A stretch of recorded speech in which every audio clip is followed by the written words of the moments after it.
नमस्कार, सच कहूं बुलेटिन में आपका स्वागत है। पेश है आज के मुख्य समाचार। देश में कोरोना का प्रकोप थमने का नाम नहीं ले रहा और पिछले 24 घंटे के दौरान इस वायरस के संक्रमण से 3645 लोगों की जान चले जाने से अब तक 2,04,832 लोग काल का ग्रास बन चुके हैं। इस अवधि के दौरान 3,80,000 से अधिक नए मामले सामने आए हैं, लेकिन राहत की बात रही है कि 2,70,000 से ज्यादा लोगों ने इस महामारी को मात दी है। पश्चिम बंगाल में विधानसभा के जैसे ही 8वें एवं अंतिम चरण का मतदान वीरवार को शुरू हुआ, वैसे ही शहर में बमबारी और हिंसक घटनाओं की रिपोर्ट भी सामने आने लगी। प्रधानमंत्री नरेंद्र मोदी ने बंगाल के लोगों से कोविड-19 प्रोटोकॉल की पालना करने की अपील करते हुए लोकतंत्र के इस त्योहार को समृद्ध करने के लिए अधिक से अधिक संख्या में मतदान करने का आह्वान किया। इंडियन फार्मर्स फर्टिलाइजर कोऑपरेटिव ने राष्ट्र सेवा में अस्पतालों को निःशुल्क ऑक्सीजन उपलब्ध कराने के लिए चौथी इकाई लगाने को मंजूरी दी है। अमेरिकी केंद्रीय बैंक फेडरल रिजर्व ने अर्थव्यवस्था में सुधार के संकेत मिलने की बात कहते हुए नीतिगत ब्याज दरों को 0 से 2.25% के बीच स्थिर रखने का फैसला किया है। विश्व में कोरोना संक्रमण का तांडव थमने का नाम नहीं ले रहा और इस वायरस के संक्रमण से जहां अभी तक 14.96 करोड़ से ज्यादा लोग प्रभावित हुए हैं, वहीं 31.51 लाख से अधिक लोगों की मौत हो चुकी है। कोरोना संक्रमण से मरने वालों में अमेरिका शीर्ष पर है। बॉलीवुड के एक्टर अजय देवगन ने कोरोना मरीजों के लिए 20 आईसीयू बेड का इंतजाम किया है। अब खबरें हरियाणा से। हरियाणा के झज्जर जिले में आर्मी में बतौर मेजर तैनात शख्स के परिवार के साथ दर्दनाक सड़क हादसा हो गया।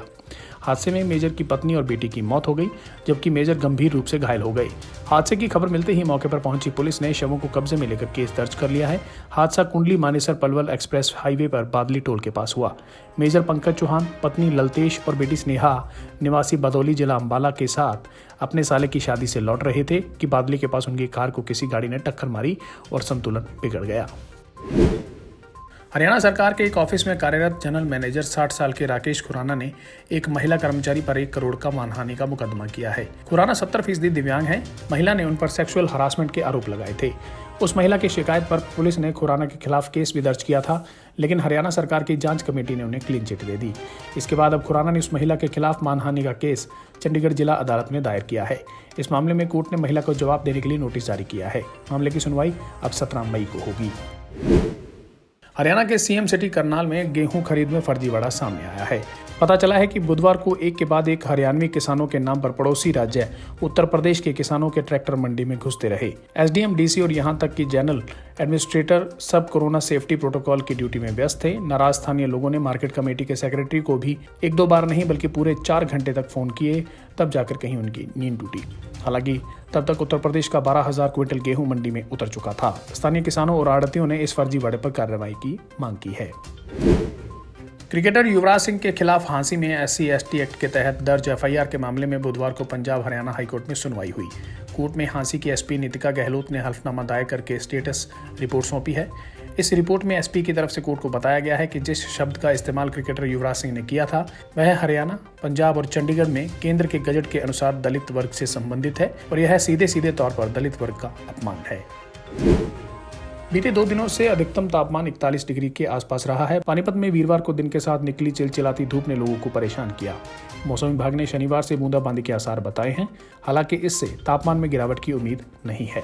वहीं बूंदाबांदी के साथ धूल भरी आंधियां परेशान करेंगी। गुरुवार को अधिकतम तापमान 41 डिग्री सेल्सियस रहने की उम्मीद है। केंद्र सरकार ने प्रदेश का ऑक्सीजन कोटा 162 से बढ़ाकर 232 MT कर दिया है। सीएम खट्टर ने बताया कि 70 MT ऑक्सीजन ओडिशा की स्टील इंडस्ट्री से मिलेगी। इसके लिए 5 टैंकर ट्रेन से भेजे हैं, 2 टैंकर हवाई मार्ग से भेजे हैं। हमने 300 MT मांगी थी। नई सप्लाई पहुंचने के बाद फिर जरूरत का आकलन करेंगे। अब खबरें पंजाब से। पंजाब के बठिंडा जिले में वीरवार तड़के भीषण अग्निकांड हुआ। मानसा रोड स्थित महिंद्रा कंपनी की गाड़ियों के शोरूम में आग लग गई। आग सुबह करीबन 5:30 बजे लगी, जिसमें दर्जनों नई गाड़ियां जल गई। करोड़ों रुपए का नुकसान की आशंका जताई जा रही है। लुधियाना में एक और नवविवाहिता दहेज की बलि चढ़ गई। हालांकि लड़की अभी जिंदगी और मौत से जूझ रही है, लेकिन वह जीने की चाहत छोड़ चुकी है। पंजाब के लुधियाना में दहेज के लालच में पति ने मां के साथ मिलकर पत्नी को इस कदर शारीरिक व मानसिक तौर पर प्रताड़ित किया कि उसने मर जाना मुनासिब समझा। इसके लिए नवविवाहिता ने तेल छिड़क कर खुद को आग लगा ली। उसके चीखने चिल्लाने की आवाजें सुनकर लोग दौड़े आए। लोगों ने किसी तरह आग बुझाई और घायल नवविवाहिता को अस्पताल में भर्ती करवाया है, लेकिन वह 70% झुलस चुकी है। थाना डेहलों पुलिस ने पीड़िता के परिजनों की शिकायत पर उसके पति व सास के खिलाफ केस दर्ज कर लिया है। पीड़िता की पहचान बेगुआना मोहल्ला निवासी रविंद्र कौर के तौर पर हुई है। केंद्र सरकार के किसानों को सीधी पेमेंट को लेकर किसान आड़तियों के नाखून मांस के रिश्ते की दुहाई के बीच जालंधर के फिलौर में किसान से ठगी का बड़ा मामला सामने आया है। यहां आड़ती बाप बेटे ने एक किसान से उसकी फसल बेचकर मिले 74 लाख रुपए ठग लिए। यही नहीं, जब उन्होंने पैसे मांगे तो किसान के आरोप के अनुसार कार से टक्कर मारकर उसे खत्म करने की कोशिश हुई। वह 3 महीने तक अस्पताल में रही। इसके बाद पुलिस को शिकायत की तो अब और उसके बेटे जयगोपाल उर्फ लव कुमार के खिलाफ साजिश रचकर ठगी का केस दर्ज कर लिया है। जालंधर के नेहरू गार्डन रोड स्थित फेयर डील एजेंसी में ऑक्सीजन सिलेंडर कालाबाजारी में पुलिस का रवैया ठीक न देख अब डीसी घनश्याम थ्योरी ने खुद मोर्चा संभाल लिया है। उन्होंने कहा कि लोग ऑक्सीजन सिलेंडर, रेमडेसिविर व टोसिलीजुमाब इंजेक्शन और आरटी-पीसीआर या रैपिड एंटीजन टेस्ट के खिलाफ ज्यादा से ज्यादा स्टिंग ऑपरेशन करें। इसके अलावा उन सभी कारगुजारियों को बेनकाब करें जिनसे कोविड मरीज प्रभावित हों।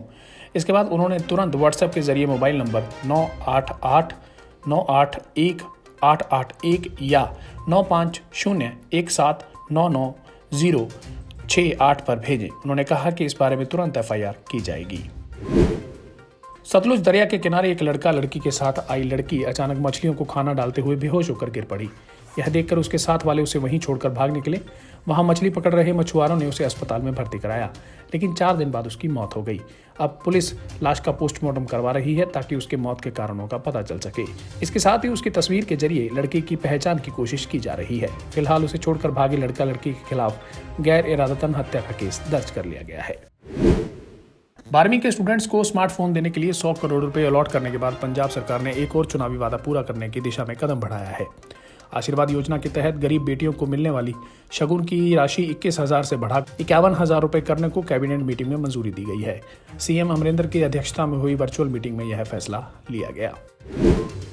अब खबरें राजस्थान से। राजस्थान में कर्फ्यू लगने के बाद भी कोरोना मामलों में कमी नहीं आई है। कोरोना के मामले 12 दिन में ही 2.5 गुना हो गए हैं। कोरोना की इस रफ्तार को देखते हुए राजस्थान सरकार अब कोरोना कर्फ्यू कम लॉकडाउन को 15 दिन तक बढ़ाने का विचार कर रही है।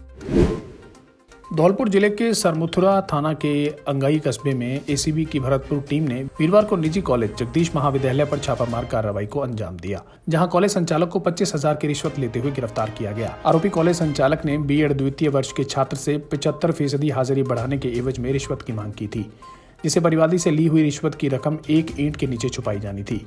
फिलहाल एसीबी की टीम पूछताछ कर रही थी। भरतपुर जिले में लागू लॉकडाउन और जगह जगह पुलिस तैनात होने के बावजूद बदमाश लूट की घटना को अंजाम दे रहे हैं। देर रात ऐसी ही घटना भरतपुर के कुम्हेर थाना इलाके में हुई, जहां एक पेट्रोल पंप से 6 हथियारबंद बदमाश करीबन 20,000 रुपए लूटकर फरार हो गए। पूरी घटना पेट्रोल पंप पर लगे सीसीटीवी कैमरों में कैद हो गई, जिसके जरिए बदमाशों की पहचान की जा रही है। राजस्थान में कोरोना संक्रमण के मामले तेजी से बढ़ रहे हैं। मुख्यमंत्री अशोक गहलोत भी संक्रमण की चपेट में हैं। गहलोत ने वीरवार को खुद सोशल मीडिया पर इसकी जानकारी दी। उन्होंने लिखा, कोविड टेस्ट करवाने के बाद आज मेरी रिपोर्ट पॉजिटिव आई है। मुझे किसी तरह के लक्षण नहीं है और मैं ठीक महसूस कर रहा हूं। कोविड प्रोटोकॉल का पालन करते हुए मैं आइसोलेशन में रहकर कार्य जारी रखूंगा। इससे एक दिन पहले यानी बुधवार को ही मुख्यमंत्री की पत्नी सुनीता गहलोत की रिपोर्ट भी पॉजिटिव आई थी।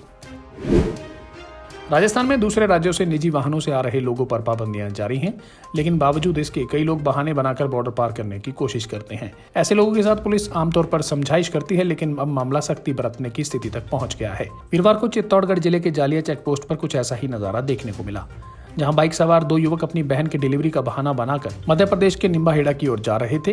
चेक पोस्ट पर तैनात कांस्टेबल ने जब पूछताछ की तो पाया दोनों युवक झूठ बोल रहे हैं। इस पर उन्होंने बाइक से उतरकर उठक बैठक लगाने को कहा। यह नजारा देख कई लोग मौके से लौट गए। उन्होंने पुलिस वाले को बॉर्डर क्रॉस करने को भी नहीं कहा।